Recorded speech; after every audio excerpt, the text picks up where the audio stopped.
So Mr. Beast is the #1 YouTuber in the world. I think he dethroned, who was it, PewDiePie, to get to that position. He's been in that position for a while now. His views are absolutely preposterous. They're through the roof. It's amazing. He's, an A-list celebrity from being a YouTuber. Well, anyway, he released a new video, and being the #1 YouTuber in the world, of course, the video, no matter what the content is going to skyrocket. It's going to be, get millions and millions and millions of views. And in his new video, he cured 1,000 people of blindness. So I want to show you, I don't know how he is with his copyright. I don't know if he's like a shark with it or whatever company he's with is a shark with it. I'll play you this, 33-second part from like the beginning of the video, and then we'll discuss a little bit, because this is actually controversial. There's some backlash over this. There's some people going after him over this because, you know what? I'll hold my tongue until after this little clip, and I'll tell you why people are upset with it. We're curing 1,000 people's blindness. It's gonna be crazy. Most of us see the world like this. But here's the thing, 200 million people see the world like this. But I just made it one less. Oh. Wow. She's just one of 1,000 blind people we helped from around the world.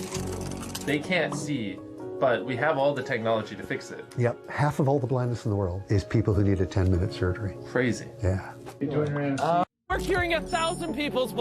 So that's a crazy fact. It's a fact I did not know. Half of the blindness in the world is fixable, is curable. It takes literally a 10-minute surgery to fix it. Amazing. I'm about to be 35 years old, and I did not know that. So here are just to give you a little sample of like the reactions to this. So Lolo says, there's something so demonic about this, and I can't even articulate what it is. You can see here's Mr. Beast and the kid who's able to see, 100 out of 1,000 people cured. Somebody else here says, Munecat says, I think when people criticize Mr. Beast for stuff like this, it always gets lost in the discourse of, well, he's using his money to help people. I can't believe you think this is a bad thing. She continues, and that's what puts his content in this sort of force field that protects it from any true discourse around why this content exists and why it might be a bad thing. Most of the people who watch him are very young, and they will learn about altruistic acts like this as if they are normal, like it's down to billionaires to fix these problems, not policy. He very quickly mentions in the video that half of the world's blindness could be cured with a 10-minute surgery, then immediately carries on with the content focused on himself and how charitable he is. It's okay, Mr. Beast is here to fix it. He offers no other solutions. It's like literally what Jimmy Savile did in the UK. Well, that dude was a massive pedo, so I don't know if I'd go that far. That seems a little tough on Mr. Beast there. So look, I mean, I was thinking about this quite a bit, and I've come to the conclusion you can't be mad at Mr. Beast, right? Getting mad at the system actually makes perfect sense, because, and the argument a lot of lefties are making, and I think it's a fair argument, is like, wait, hold on. Why are we all not flabbergasted by that fact that half of the blindness that exists in the world can be eliminated with a 10-minute surgery?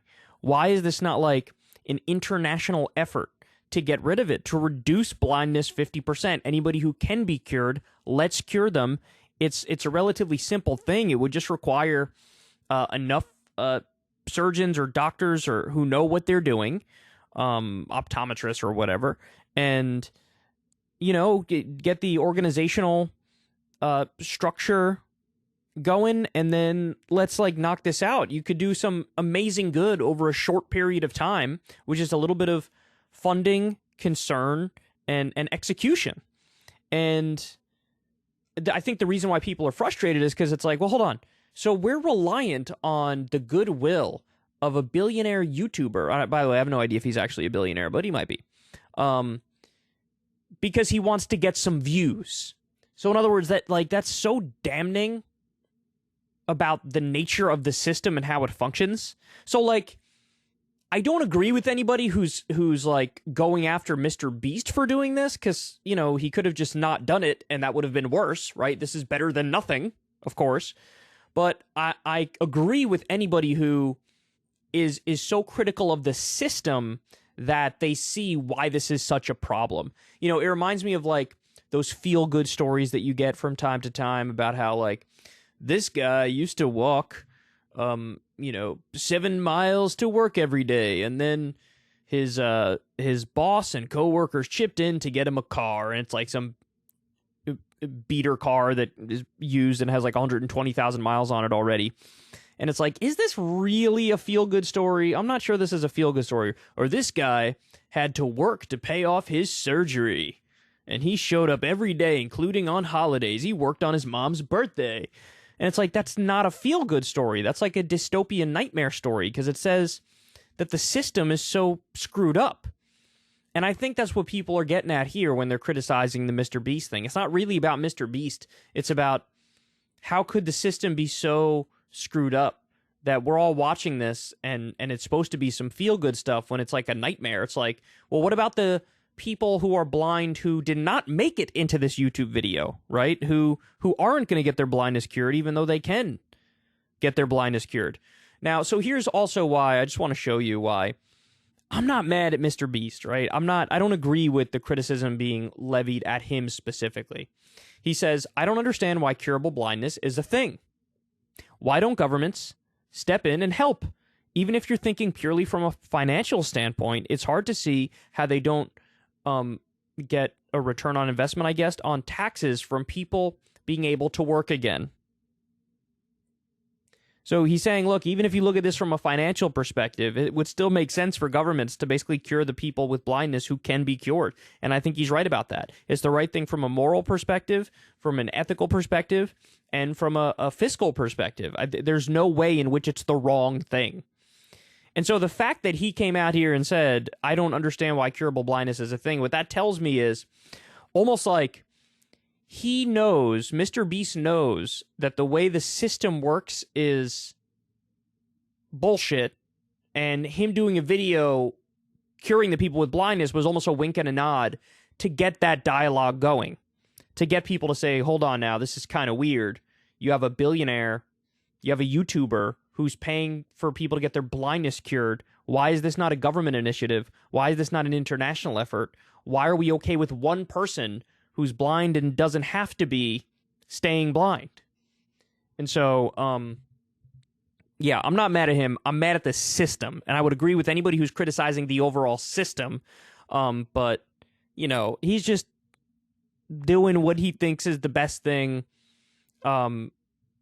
cynically speaking, in terms of views, but maybe also trying to make a decent point in terms of him agreeing that the system is messed up. And I like what Max said underneath here.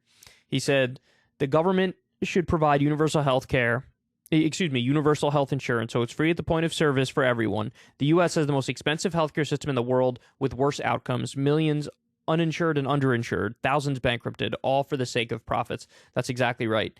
Here we go. Somebody says, Mr. Beast 2024, based beast. So yeah, like, people getting mad at him, it's not about him, it's about the system, because clearly he actually understands the criticism of the system and agrees with it, and maybe the video also is a little bit of a wink and a nod that, yeah, I know how messed up this is. If you want to see me and Crystal Ball interview legends like Noam Chomsky, Cornel West, and more, subscribe to Crystal Kyle and Friends on Substack.